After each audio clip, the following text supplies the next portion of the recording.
ఇవాళ రాష్ట్రంలో కరువు ఎంత తీవ్రంగా ఉంది అన్నది మొట్టమొదటిగా అందరం కూడా ఫస్ట్ అర్థం చేసుకుంటే, ఆ తర్వాత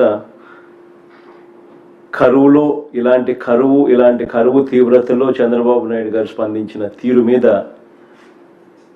ఆ తర్వాత అందరికీ కూడా అర్థమవుతుంది ఏ మాదిరిగా చంద్రబాబు నాయుడు గారు అన్యాయంగా ప్రవర్తిస్తూ ఉన్నాడు అనే దాని మీద. ఇంత తీవ్రంగా కూడా కరువు ఉన్నప్పటికీ కూడా చంద్రబాబు నాయుడు గారు ఆ కరువు ఇంత తీవ్రంగా ఉంది అని చెప్పి దానికి సంబంధించిన డేంజర్ బెల్స్ మోగుతూ ఉన్నా కూడా ఆయన దగ్గర నుంచి స్పందన కనిపించిన పరిస్థితి ఈరోజు రాష్ట్రంలో ఉంది. ఇవాళకి రాష్ట్ర వ్యాప్తంగా వర్షపాతం లోటు అంటే జూన్, జూలై, ఆగస్టు నెల 25, 26 తారీఖుల దాకా తీసుకుంటే, జూన్, జూలై, ఆగస్ట్ 25, 26 తారీఖుల దాకా తీసుకుంటే -52% రాష్ట్రంలో ఈరోజు వర్షపాతం లోటు. వర్షపాతం లోటు ఇంత తీవ్రంగా కనిపిస్తూ ఉన్నా కూడా కోస్తాంధ్రలో -47.18%, రాయలసీమలో -52.36%. ఏ జిల్లా చూసినా కూడా లోటు కనిపిస్తూ ఉన్న పరిస్థితి. కానీ ఇంత దారుణమైన పరిస్థితి ఉన్నా కూడా చంద్రబాబు నాయుడు గారు కుంభకర్ణుడిని తలపిస్తూ నిద్ర నటిస్తూనే ఉన్నాడు తప్ప రైతులకు మంచి చేసే కార్యక్రమాలు ఇంతవరకు ఏది కూడా చేస్తూ అడుగులు పడలేదు. జూన్ నుంచి, ఇంతకుముందు నేను చెప్పినట్టుగా జూన్ నుంచి ఆగస్టు 26వ తారీఖు వరకు సాధారణ వర్షపాతం 394 మిల్లీమీటర్లు పడాల్సి ఉండగా ఇప్పటి వరకు పడింది 189.62 మిల్లీమీటర్లు మాత్రమే పడింది. రాష్ట్రంలో 688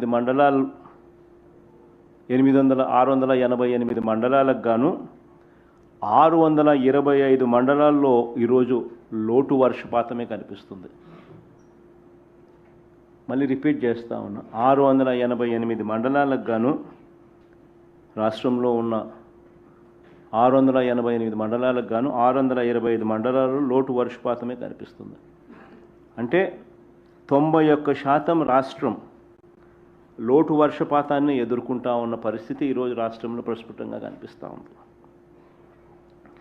ఈ 625 ఎఫెక్టెడ్ మండలాలు, లోటు మండలాలలో 434 మండలాలలో లోటు వర్షపాతం ఉంటే, అంటే -19% కన్నా ఎక్కువ. మరో 191 మండలాలలో ఈ పరిస్థితి తీవ్ర లోటుగా ఉన్న పరిస్థితి మనం చూస్తూ ఉన్నాం. అంటే -19 నుంచి -59% దాకా.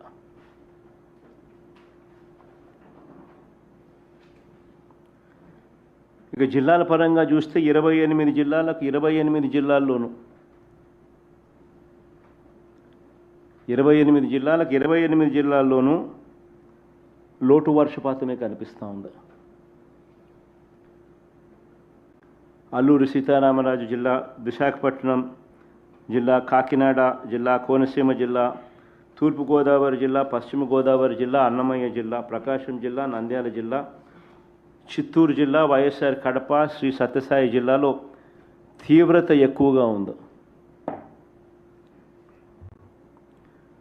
ఈ డేటా మొత్తంగా ఒకసారి గమనిస్తే అందరికీ కూడా ప్రస్ఫుటంగా కనిపించేది ఏమిటి అని అంటే, నిత్యం కరువుతో బాధపడే రాయలసీమ జిల్లాలే కాదు, ఇవాళ పరిస్థితి కోస్తాలో కూడా అలాంటి పరిస్థితులే ఈరోజు కనిపిస్తూ ఉన్నాయి.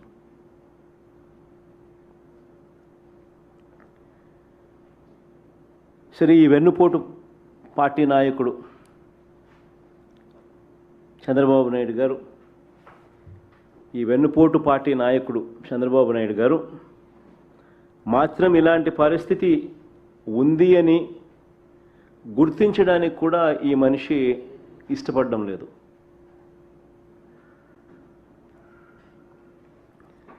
రైతులను ప్రజలను ఆదుకోవడానికి ఏమాత్రం కూడా అడుగులు ముందుకు కూడా వేయడంలా.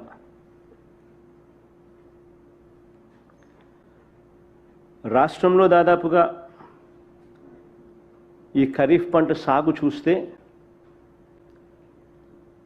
రాష్ట్రంలో 63 లక్షల చిల్లర ఎకరాలకు గాను కేవలం 50 లక్షల చిల్లర ఎకరాల్లో మాత్రమే సాగైంది. దాదాపుగా 80% మాత్రమే సాగు నమోదు చేసిన పరిస్థితులు కనిపిస్తూ ఉన్నాయి.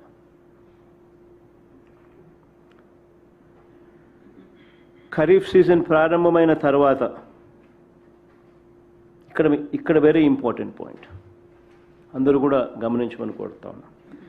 ఖరీఫ్ సీజన్ ప్రారంభమైన తర్వాత అంటే జూన్లో ఖరీఫ్ సీజన్ స్టార్ట్ అవుతుంది. ఖరీఫ్ సీజన్ ప్రారంభమైన తర్వాత కూడా మధ్యలో జూలై 10న అంటే ఖరీఫ్ సీజన్ జూన్లో స్టార్ట్ అవుతుంది. ఖరీఫ్ సీజన్ ప్రారంభమైన తర్వాత జూలై 10న ఖరీఫ్ సీజన్ మధ్యలో జూలై 10న పంటలకు నీళ్ళు ఇస్తామనంటూ ఇదే ప్రకాశం బ్యారేజ్ లాకుల వద్ద నీళ్లు విడుదల చేస్తున్నట్లుగా పోజులు ఇచ్చి ఫోటోలు దిగి ఈ వెన్నుపోటు పార్టీకి సంబంధించిన ప్రభుత్వంలోని మంత్రులు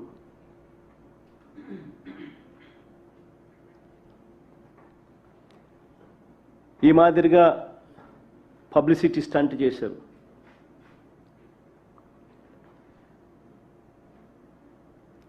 వీళ్ళని నమ్మి నీళ్ళు ఇస్తారని కదా ఇక్కడ కృష్ణా డెల్టా రైతులే కాకుండా మిగిలిన చోట్ల రాష్ట్రమంతా కూడా మిగిలిన చోట్ల కూడా రైతులందరూ కూడా పెట్టుబడి పెట్టి అష్టకష్టాలు పడి విత్తనాలు ఎరువులు కొని నార్లు నాటి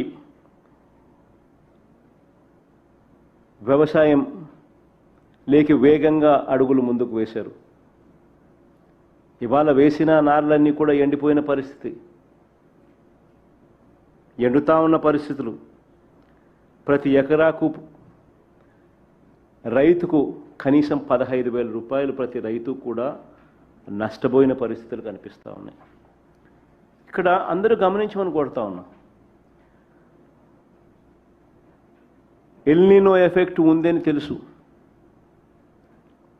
ఎల్నీనో ఎఫెక్ట్ ఉంది అని తెలుసు. జూన్లో డెఫిసిట్ రెయిన్స్ పడ్డాయి అని తెలుసు. ఎల్నీనో ఎఫెక్ట్ ఉంది అని తెలుసు.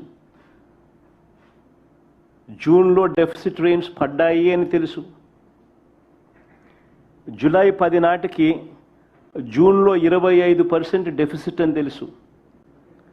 జూలై 10 నాటికి జూలై నెలలోనే 66% డెఫిసిట్ అని కూడా తెలుసు. మరి ఇలాంటి పరిస్థితుల్లో వీళ్ళు పోజులిచ్చి అటు చూడ ఆ మాటలు కూడా వాళ్ళ గజెట్ పేపర్ ఈనాడులో రాసిన మాటలు కూడా వీళ్ళు ఏమన్నారంటే ప్రతి ఎకరాకు కాలువ చివరి వరకు నీరు ఇవ్వడానికి చంద్రబాబు సంకల్పించాడు అని చెప్పి